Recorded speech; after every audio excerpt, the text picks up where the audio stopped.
All right, everybody.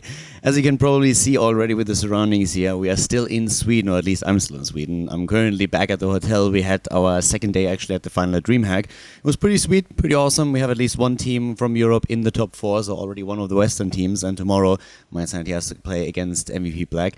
But the global finals are actually not what I really wanted to talk about here. I wanted to give you guys a bit of an update of META Madness. First of all, big shout out to everybody who was watching, who watched the video, and everybody who commented on the videos as well. There have been a lot of suggestions what I should do with the series, what I could do with the series, but basically everybody who has been watching it has been saying that they enjoyed it a lot.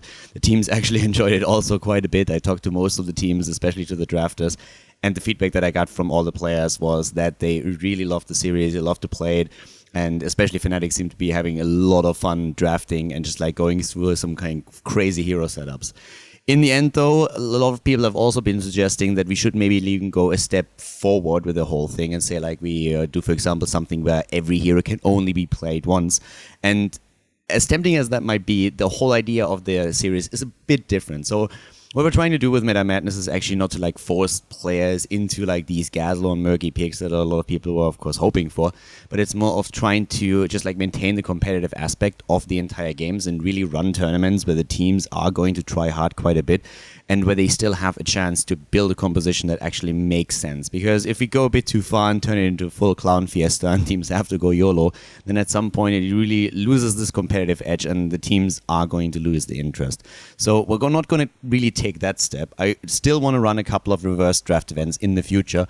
But when it comes to the original META Madness series, the idea of just forcing teams a bit out of their comfort zone to create new picks, new drafts, is still something that I want to pursue, but just not to the extent where teams are really forced into completely crazy picks that they would never even consider.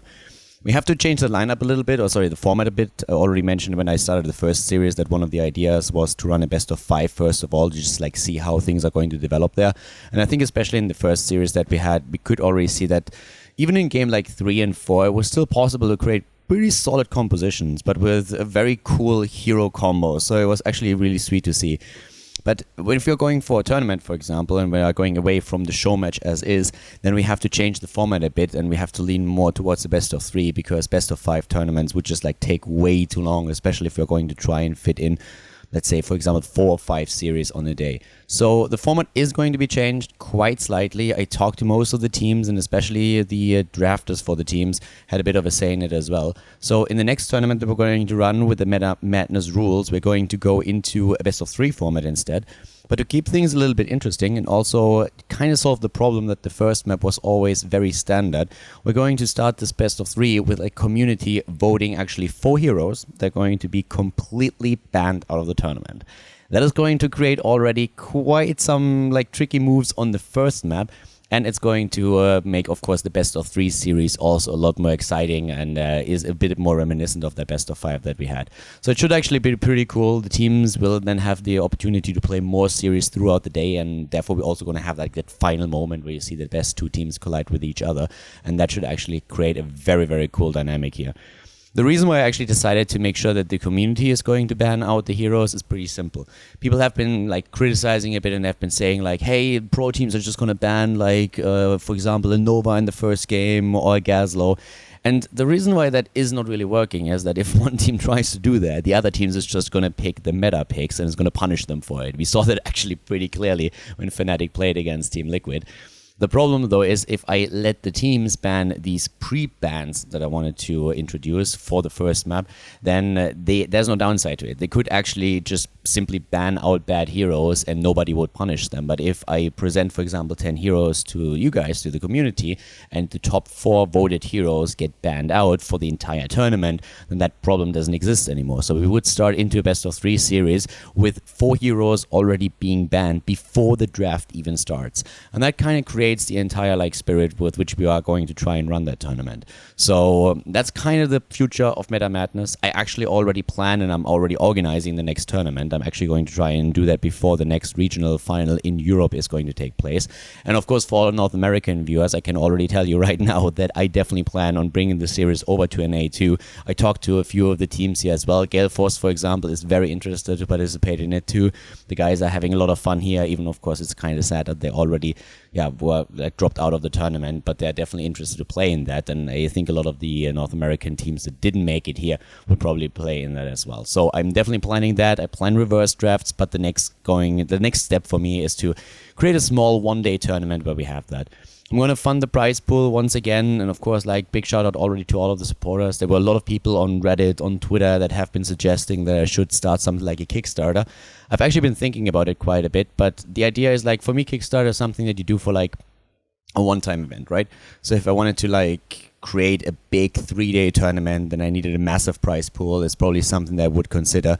At this point, if people want to support the series, I actually think that it's a much better solution to do that over Patreon, since it's a more regular thing. And my goal with this is actually to just create something that is a bit more regular.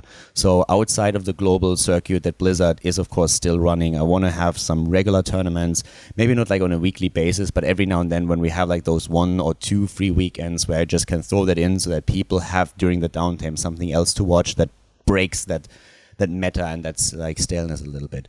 That's kind of the idea right now. So if you guys were considering actually of supporting the entire series and the entire format, then you can do that. The link for the Patreon page is actually in the description of the video right now. And if people have been thinking, for example, about like subbing on Twitch instead, if you do the same thing just simply over on Patreon, that's of course like then going to go straight into those tournament funds as well. So that's kind of the idea right now. I hope that you like the format ideas that we have so far. That's of course something that's also not completely fixed. Like if we run the tournament and we realize, hey, we need to make some additional adjustments to really keep that spirit alive, then we're definitely going to do that.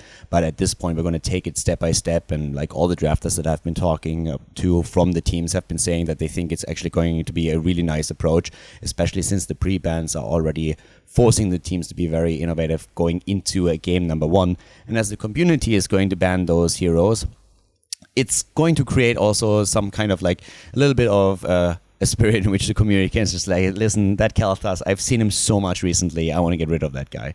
So we're going to have quite some fun with that. I hope that you are going to tune in for it too. I'm of course going to announce it again, not only here on YouTube, but also on Twitter, on Reddit as well.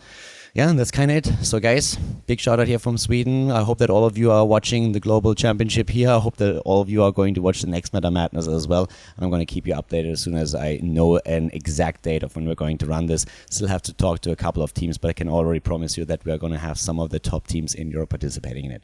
That's it for now. Have a great day. See you guys soon. Bye-bye.